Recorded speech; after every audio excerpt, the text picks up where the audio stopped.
ಯೋಗೇಶ್ ಗೌಡ ಹತ್ಯೆ ಕೇಸ್ನಲ್ಲಿ ಜೈಲು ಪಾಲಾದ ಕುಲಕರ್ಣಿ ತಡರಾತ್ರಿವರೆಗೂ ಕೂಡ ನಿದ್ದೆ ಮಾಡದಂತಹ ವಿನಯ್ ಕುಲಕರ್ಣಿ ಜೈಲಲ್ಲಿದ್ದಾರಲ್ಲ, ಹಂಗಾಗಿ ನಿದ್ದೆ ಬರ್ತಾ ಇಲ್ಲ ಅವ್ರಿಗೆ. ಯಾಕಂದ್ರೆ ಸುಖದ ಸುಪ್ಪತ್ತಿಗೆಲ್ಲಿದ್ರು, ಆದ್ರೆ ಈಗ ಜೈಲಿನ ಹೆಂಗ್ ನಿದ್ದೆ ಬರುತ್ತೆ? ತಡರಾತ್ರಿವರೆಗೂ ಕೂಡ ನಿದ್ದೆ ಮಾಡ್ಲಿಲ್ವಂತೆ ವಿನಯ್ ಕುಲಕರ್ಣಿ ಅವರು. ಊಟ ನಿದ್ದೆ ಬಿಟ್ಟು ಜೈಲಿನಲ್ಲಿ ರಾತ್ರಿಡೀ ಕಣ್ಣೀರು ಹಾಕಿದ್ದಾರಂತೆ. ಮಾಡಿದ ತಪ್ಪಿಗೆ ಶಿಕ್ಷೆ ಅನುಭವಿಸಲೇಬೇಕಲ್ಲ. ಕೊಲೆ ಪ್ರಕರಣದಲ್ಲಿ ಜೀವಾವಧಿ ಶಿಕ್ಷೆಗೊಳಗಾಗುವಂತಹ ಶಾಸಕರು ಪರಪ್ಪನ ಅಗ್ರಹಾರದಲ್ಲಿ ವಿನಯ್ ಸಜ್ಜಾ ಖೈದಿ ನಂಬರ್ 16110 ಸಜ್ಜಾ ಖೈದಿ ಸಂಖ್ಯೆ ಜೊತೆಗೆ ಜೈಲಿನ ಸಮವಸ್ತ್ರ ವಿತರಣೆ ಮಾಡಲಾಗಿದೆ. ಜೀವನ ಹೀಗಾಗೋಯ್ತಲ್ಲ ಅಂತ ಚಿಂತಾಕ್ರಾಂತರಾಗಿದ್ದಾರಂತೆ, ಟೆನ್ಷನ್ ನಲ್ಲಿದ್ದಾರಂತೆ. ಅಯ್ಯೋ ಏನು ಮಾಡೋದಪ್ಪ ಅಂತ ಯೋಚನೆ ಮಾಡ್ತಾ ಇದ್ದಾರಂತೆ. ಹೆಂಗ್ ನಿದ್ದೆ ಬರುತ್ತೆ ಈ ಜೈಲಿನಲ್ಲಿದ್ದಾಗ? ಹೊರಗಡೆ ರಾಜಾರೋಷವಾಗಿ ಓಡಾಡ್ಕೊಂಡು ಇಷ್ಟ ಬಂದಂಗೆ ಇರ್ತಾ ಇದ್ರು. ಈಗ ಜೈಲಿನಲ್ಲಿ ಅಲ್ಲಿ ಕೊಟ್ಟಿರುವಂತಹ ಒಂದು ಚಾಪೆ ದಿಂಬು ಅದ್ರ ಮೇಲೆ ಹೆಂಗ್ ನಿದ್ದೆ ಮಾಡ್ಲಿಕ್ಕೆ ಸಾಧ್ಯ ಆಗುತ್ತೆ? ಊಟನೂ ಕೂಡ ಸೇವನೆ ಮಾಡಿಲ್ವಂತೆ, ಅಂದ್ರೆ ಊಟ ಕೂಡ ಸೇವಿಸಿಲ್ವಂತೆ. ಯಾಕೆಂತಂದ್ರೆ ಬಹಳ ಟೆನ್ಷನ್ ಆಗಿದೆ, ನನ್ನ ಜೀವನ ಹಿಂಗಾಗೋಯ್ತಲ್ಲ, ಜೊತೆಗೆ ರಾಜಕೀಯ ಒಂದು ಭವಿಷ್ಯ ಕೂಡ ಹಾಳಾಯ್ತಲ್ಲ ಅಂತ ಬಹಳ ಟೆನ್ಷನ್ ಅಲ್ಲಿ ರಾತ್ರಿ ಇಡೀ ಒಂದು ಊಟ ನಿದ್ದೆ ಎಲ್ಲ ಬಿಟ್ಟು ಕಣ್ಣೀರ್ ಹಾಕ್ತಾ ಇದ್ರಂತೆ. ತಡರಾತ್ರಿವರೆಗೂ ಕೂಡ ವಿನಯ್ ಕುಲಕರ್ಣಿ ಅವರು ನಿದ್ದೆ ಮಾಡಿಲ್ವಂತೆ. ಅದೇ ಕೊಲೆ ಮಾಡುವಂತಹ ಸಂದರ್ಭದಲ್ಲಿ ಅಥವಾ ಕೊಲೆಗೆ ಸುಪಾರಿಯನ್ನ ನೀಡುವಂತಹ ಸಂದರ್ಭದಲ್ಲಿ ಇದು ಯಾವುದು ಕೂಡ ನೆನಪಾಗಿಲ್ವಾ ಅಂತ ಮುಂದೆ ಒಂದು ಕಾನೂನು ಅಂತ ಇದೆ. ಜೊತೆಗೆ ಪೊಲೀಸರು ಎನ್ಕ್ವೈರಿ ಮಾಡ್ತಾರೆ. ಎನ್ಕ್ವೈರಿ ಮಾಡಿದಂತ ಸಂದರ್ಭದಲ್ಲಿ ನನ್ನ ಹೆಸರು ಕೂಡ ಬರುತ್ತೆ. ನನ್ನ ಹೆಸರು ಬಂದಾಗ ನ್ಯಾಯಾಲಯಕ್ಕೆ ಹೋಗ್ಬೇಕಾಗತ್ತೆ. ನ್ಯಾಯಾಲಯಕ್ಕೆ ಹೋದ್ರೆ ಈ ಒಂದು ವಿಚಾರಕ್ಕೆ ಸಂಬಂಧಪಟ್ಟಂತೆ ಏನ್ ಕ್ರಮ ಜರುಗಿಸ್ತಾರೆ ಅನ್ನೋದು ಯಾವುದು ಕೂಡ ತಲೆಗೆ ಬಂದಿರ್ಲಿಲ್ವಾ ಅಂತ. ವಿನಯ್ ಕುಲಕರ್ಣಿ ಶಾಸಕತ್ವಕ್ಕೆ ಕಂಟಕ, ಸಚಿವಾಲಯದ ಆದೇಶ ವಿಳಂಬಕ್ಕೆ ಕಾರಣ ಏನ್? ಹಾಗಾದ್ರೆ ಶಾಸಕತ್ವ ರದ್ದತಿಗೆ ಅಡ್ಡಿಯಾಗ್ತಾ ಇದೆಯೇ ಆದೇಶದ ಪ್ರತಿ? ವಿಧಾನಸಭೆ ಸಚಿವಾಲಯಕ್ಕೆ ತಲುಪದ ಅಧಿಕೃತ ಆದೇಶ ಪ್ರತಿ, ಅಧಿಕೃತ ದಾಖಲೆಗಳಿಲ್ಲದೆ ಶಾಸಕರ ವಿರುದ್ಧ ನಿರ್ಧಾರ ವಿಳಂಬ. ಆದೇಶ ಪ್ರತಿ ಸಿಗುವವರೆಗೂ ಆದೇಶ ಹೊರಡಿಸದಿರಲು ನಿರ್ಧಾರ ಅಥವಾ ನಿರ್ಧರಿಸಿದರ ಅನರ್ಹತೆ ಬದಲಿಗೆ ಸ್ಥಾನ ಖಾಲಿ ಎಂಬ ಸುತ್ತೋಲೆ ಹೊರಬೀಳಲಿದ್ಯಾ? ತಡೆಯಾಜ್ಞೆ ಬಂದ್ರೆ ವಿನಯ್ ಕುಲಕರ್ಣಿ ಸೇಫ್ ಆಗ್ತಾರೆ. ಯಾಕೆಂತಂದ್ರೆ ಏನಾದ್ರೂ ಹೈಕೋರ್ಟ್ಗೆ ಇವರು ಮೇಲ್ಮನವಿಯನ್ನ ಸಲ್ಲಿಕೆ ಮಾಡಿ ಈಗ ಜನಪ್ರತಿನಿಧಿಗಳ ಕೋರ್ಟ್ನಿಂದ ಈ ಒಂದು ಜೀವಾವಧಿ ಶಿಕ್ಷೆ ಪ್ರಕಟ ಮಾಡಿರುವಂತದ್ದು ಈ ಒಂದು ಯೋಗೇಶ್ ಕೊಲೆ ಪ್ರಕರಣಕ್ಕೆ ಸಂಬಂಧಪಟ್ಟಂತೆ ಒಂದು ವೇಳೆ ಹೈಕೋರ್ಟ್ಗೆ ಇವರು ಮೇಲ್ಮನವಿಯನ್ನ ಸಲ್ಲಿಕೆ ಮಾಡಿದ್ರೆ ಖಂಡಿತ ಸಲ್ಲಿಕೆ ಮಾಡೇ ಮಾಡ್ತಾರೆ. ಯಾಕೆಂತಂದ್ರೆ ಅವ್ರಿಗೂ ಕೂಡ ಸೇಫ್ ಆಗಬೇಕು ಅನ್ನೋದಿದೆ. ಹಾಗಾಗಿ ಹೈಕೋರ್ಟ್ಗೆ ಮೇಲ್ಮನವಿಯನ್ನು ಸಲ್ಲಿಕೆ ಮಾಡಿದಂತ ಸಂದರ್ಭದಲ್ಲಿ ಜನಪ್ರತಿನಿಧಿಗಳ ಕೋರ್ಟ್ ನೀಡಿರುವಂತಹ ಆದೇಶಕ್ಕೆ ತಡೆಯಾಜ್ಞೆ ಏನಾದ್ರೂ ಬಂದ್ರೆ ಮಾತ್ರ ಅವರ ಶಾಸಕ ಸ್ಥಾನ ಸೇಫ್ ಆಗಿರುತ್ತೆ, ಅಂದ್ರೆ ಸುರಕ್ಷಿತವಾಗಿರುತ್ತೆ.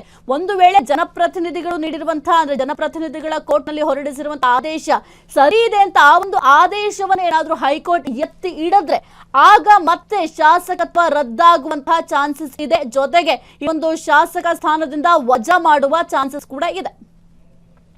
ಎಸ್ ಕುರಿತು ಹೆಚ್ಚಿನ ಮಾಹಿತಿ ನೀಡ್ತಾರೆ ನಮ್ಮ ಪ್ರತಿನಿಧಿ ರೋಹನ್. ಸದ್ಯಕ್ಕೆ ಒಂದು ಯೋಗೇಶ್ ಗೌಡ ಹತ್ಯೆ ಕೇಸ್ನಲ್ಲಿ ಈಗ ವಿನಯ್ ಕುಲಕರ್ಣಿ ಅವರು ಜೈಲು ಪಾಲಾಗಿದ್ದಾರೆ. ರಾತ್ರಿ ಎಲ್ಲ ಅವ್ರಿಗೆ ನಿದ್ದೆ ಬಂದಿಲ್ವಂತೆ. ಯಾಕೆಂತಂದ್ರೆ ಜೈಲು ಹತ್ಯೆ ಆಗಿದ್ದಾರಲ್ಲ, ಹಂಗಾಗಿ ನಿದ್ದೆ ಬಂದಿಲ್ಲ.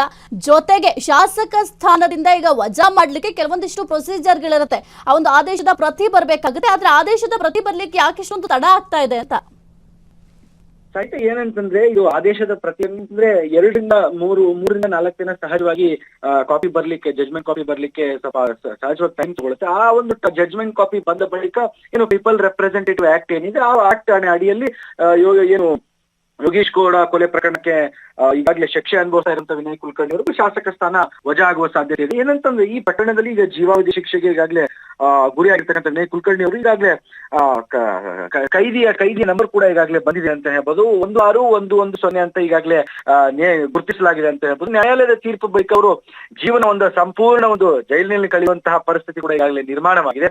ರಾಜಕೀಯ ಜೀವನ ಒಂದು ಪ್ರಭಾವಿ ಆಗಿದ್ದಂತಹ ವ್ಯಕ್ತಿ ಈಗ ಜೈಲು ಸಮವಸ್ತ್ರದಲ್ಲಿ ತಮ್ಮ ಕಾನೂನಿನ ಕಟ್ಟುನಿಟ್ಟಿನ ಒಂದು ನಿಯಮಗಳನ್ನ ಪಾಲಿಸೋಕೆ ಈಗಾಗಲೇ ಜೈಲಿನ ಹಕ್ಕಿ ಆಗಿದ್ದಾರೆ ಅಂತ ಹೇಳ್ಬೋದು. ಜೈಲಿನೊಳಗೆ ಪ್ರವೇಶಿಸಿದ ನಂತರ ವಿನಯ್ ಕುಲಕರ್ಣಿ ಅವರ ಮನಸ್ಥಿತಿ ಈಗ ಅಲ್ಲೊಂದ್ ಕಡೆ ಕುಗ್ಗಿದ್ದಾರೆ ಅಂತ ಹೇಳ್ಬೋದು. ರಾತ್ರಿ ಇಡೀ ಕೂಡ ನಿದ್ದೆ ಮಾಡಿಲ್ಲ ಎಂಬ ಮಾಹಿತಿ ಕೂಡ ಈಗಾಗಲೇ ನಿನ್ನೆಯಿಂದ ಕೂಡ ಈಗ ಲಭ್ಯವಾಗ್ತಾ ಇದೆ.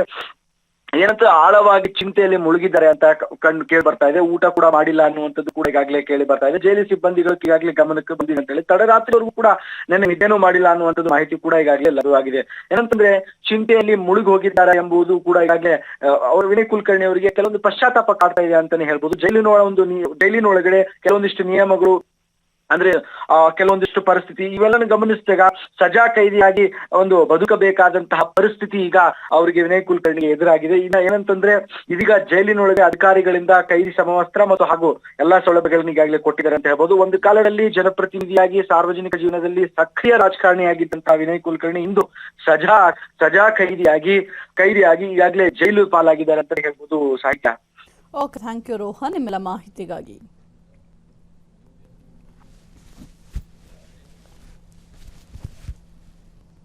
ಕ್ಷಣ ಕ್ಷಣದ ಸುದ್ದಿಗಳಿಗಾಗಿ ಫ್ರೀಡಂ ಟಿವಿ ಸಬ್ಸ್ಕ್ರೈಬ್ ಮಾಡಿ, ಲೈಕ್ ಮಾಡಿ ಹಾಗೂ ಫಾಲೋ ಮಾಡಿ. ಹೊಸ ಸುದ್ದಿಗಳ ನೋಟಿಫಿಕೇಶನ್ಗಾಗಿ ಬೆಲ್ ಐಕಾನ್ ಮೇಲೆ ಕ್ಲಿಕ್ ಮಾಡಿ.